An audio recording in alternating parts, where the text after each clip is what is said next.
अपना अज़हरी नेटवर्क, अपना अज़हरी नेटवर्क। हज़रत उमर बिन अब्दुल अजीज जिनसे मुजद्दिदियत का सिलसिला चला है। दुनिया में जितने मुजद्दिद आएंगे और आए हैं, सबसे पहले मुजद्दिद का नाम हज़रत उमर बिन अब्दुल अजीज है।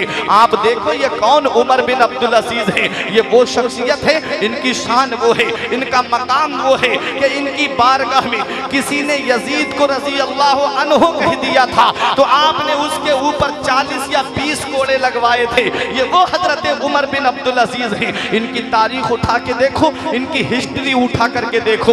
उमर बिन अब्दुल अजीज के सामने जब खलीफा सुलेमान बिन अब्दुल मलिक था, और पहले के लोग क्या करते थे, पहले के बादशाह क्या करते थे, समझाने के तौर पे मैं आपको बता दूं। जैसे आज के दौर में अगर सीएम साहब की मीटिंग होती है या पीएम की मीटिंग होती है, कभी किसी भी शहर में हो, तो वो क्या करते हैं, अपने सिक्योरिटी गार्ड को पहले भेजते हैं, अपने हिफाजती दस्ते को भेजते हैं और कहते हैं जाओ पता लगाओ जहां हमारी मीटिंग होनी है वो जगह कैसी है, वो इलाका कैसा है, और हमारे रहन सहन का इंतजाम कहां पर होगा, हमारे बैठने का इंतजाम कहां पर होगा। लोग आकर के पहले चेक करते हैं, फिर खबर करते हैं कि माहौल ठीक है और आप आ जाइए। ऐसे ही पहले जमाने में बादशाह कुछ लोगों को आगे भेज देते थे। बादशाह के पहुंचने से पहले वो बादशाह का खेमा तैयार करते थे, वो बादशाह के लिए खेमा बनाते थे। उमर बिन अब्दुल अजीज और खलीफा सुलेमान बिन अब्दुल मलिक जब ये सफर के लिए निकले थे, तो खलीफा सुलेमान बिन अब्दुल मलिक ने अपने फौजियों को आगे भेजा ताकि वो इसके लिए खेमा लगाएं, इसके साथियों के लिए खेमा लगाएं। तो उमर बिन अब्दुल अजीज भी साथ साथ चल रहे थे। वो लोग पहले जाकर के खेमे लगा लिए उन्होंने, और जब बादशाह वहां पर पहुंचा तो सीधा अपने खेमे के अंदर चला गया। उमर बिन अब्दुल अजीज को ढूंढा गया।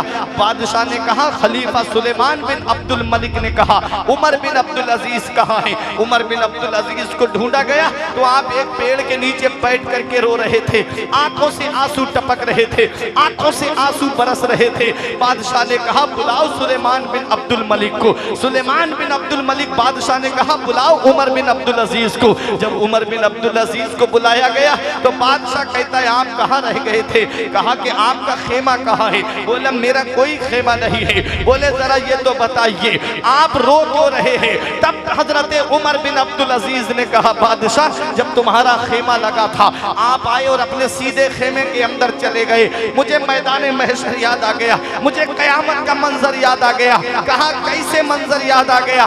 कहा कि यही हाल कयामत के दिन इंसानों का होगा, जो नेकियां आगे भेजेंगे, जो नेक अमाल आगे भेजेंगे वो सीधे जन्नत में चले जाएंगे, और जिनकी कोई नेकी आगे नहीं जाएगी उनके लिए बड़ी परेशानियों का आलम होगा। अल्लाह कुरान में फरमाता है यौमा यंजुरुल मरउ मा कद्दमत यदाहु व यक़ूलुल काफिरु या लैतनी कुन्तु तुराबा। उस दिन इंसान देखेगा जो उसके हाथों ने आगे भेजा, जो नेकियां आगे हम भेजते हैं वो नेकियां हमारे काम आएंगी, जो सदकात हम आगे भेजते हैं वो सदकात हमारे काम आएंगे। क्या हम अपने नामे अमाल का जायजा लें तो क्या आज हम नेकियां कर रहे हैं? कौन सी ऐसी नेकी है जो हमारे काम आएगी? अगर कोई किसी गरीब की मदद कर रहा है तो एक केला भी अगर कोई किसी को दे रहा है तो 5-6 लोग साथ में खड़े होकर के पहले फोटो खिंचवा करके उसे इंटरनेट पे अपलोड करा रहे हैं। क्या इसका सवाब उसे मिल जाएगा? कोई किसी गरीब की मदद कर रहा है तो राशन दे रहा है तो उस गरीब की गुर्बत का मजाक उड़ाया जा रहा है। एक थैली है राशन की और उसे 5-6 लोग पकड़ करके गरीब को दे रहे हैं और फोटो खिंचा रहे हैं। गरीब की गुर्बत का मजाक उड़ाया जा रहा है। मेरे आका फरमाते हैं सदका इस हाल में करो कि दाहिने हाथ से दो तो बाएं हाथ को भी खबर ना हो। मतलब क्या है? मतलब ये है हाथ तुम्हारे जिस्म का हिस्सा है, ये हाथ भी जिस्म का हिस्सा है और ये हाथ भी जिस्म का हिस्सा है। एक हाथ से दोगे तो दूसरे को खबर क्यों नहीं होगी जब जिस्म का हिस्सा है। मतलब क्या है? मतलब ये है अगर तुम्हें कोई गरीब नजर आ जाए, अगर कोई तुम्हें परेशान हाल नजर आ जाए तो उस गरीब की गुर्बत का मजाक ना उड़ाओ, बल्कि रात के सन्नाटे में जब दुनिया चैन से सो जाए, जब दुनिया आराम से सो जाए तो उसकी जरूरत का सामान ले जा करके उसके दरवाजे पे रखाओ, उसके आंगन में रखाओ, कोई नाम नमूद ना हो। जब वो गरीब सुबह को उठे तो अपनी जरूरत का सामान अपने घर हाथ उठा के दुआ कर दी तो अल्लाह ताला तेरी दुनिया भी सवार देगा, तेरी आखिरत भी सवार देगा।